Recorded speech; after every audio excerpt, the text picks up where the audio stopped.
Halo semuanya, di bahasan kali ini kita bakal kupas tuntas sebuah penemuan ilmiah yang wah, ini bisa mengubah total cara kita menanam padi.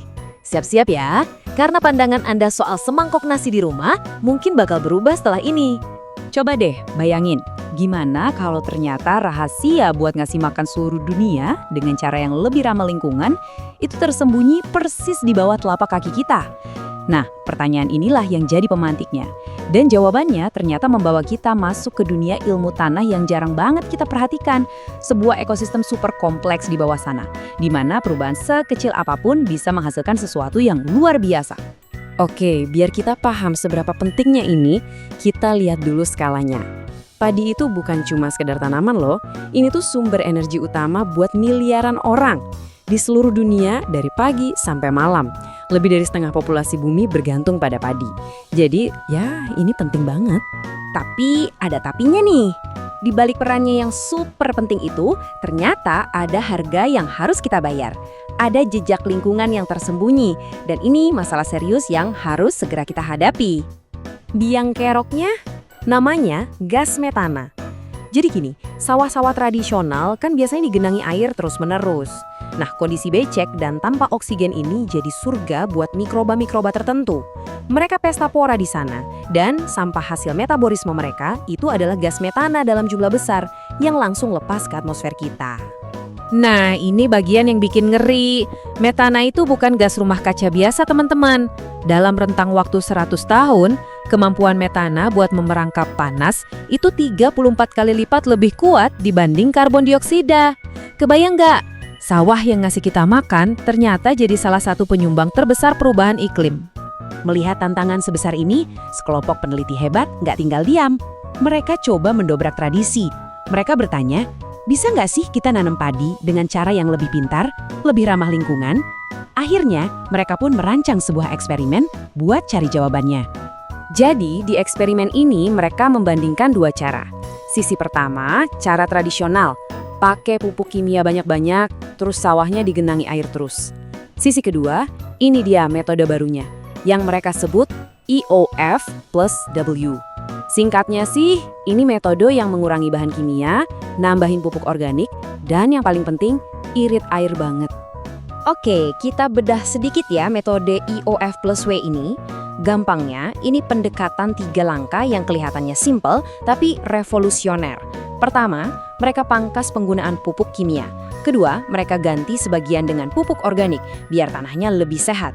Dan ketiga, ini yang paling beda, sawahnya nggak dibanjiri terus, tapi dikasih jeda biar kering sesekali. Ini benar-benar cara baru dalam menanam padi. Pertanyaan besarnya, tentu aja, berhasil nggak nih? Nah, para peneliti ini melakukan uji coba selama 2 tahun penuh di 5 lokasi dengan kondisi ekologis yang beda-beda. Sekarang kita lihat hasilnya. Dan jujur, hasilnya benar-benar di luar dugaan. Hasil positif yang pertama, ini kabar gembira buat para petani. Dan ini keren banget, hasil panennya meroket. Rata-rata, metode baru ini menghasilkan padi hampir 15% lebih banyak loh. Coba bayangin, makanan lebih banyak dari lahan yang sama dengan modal yang lebih sedikit. Hasil positif kedua, ini buat kita semua para penikmat nasi. Ternyata metodenya bukan cuma menghasilkan padi lebih banyak, tapi juga padi yang kualitasnya lebih baik. Ada senyawa kimia namanya 2AP, ini yang bikin nasi jadi wangi. Nah, kadar senyawa ini naik hampir 14%, artinya nasinya jadi lebih wangi dan lebih premium rasanya. Dan ini dia, kemenangan ketiganya, yang mungkin jadi yang paling penting. Metode EOF plus W ini sukses memangkas emisi metana secara gila-gilaan. Turun hampir 37%. Ingat kan seberapa dahsyatnya gas ini? Ini benar-benar kabar super baik buat planet kita. Pengurangan yang sangat signifikan dari sumber emisi yang besar.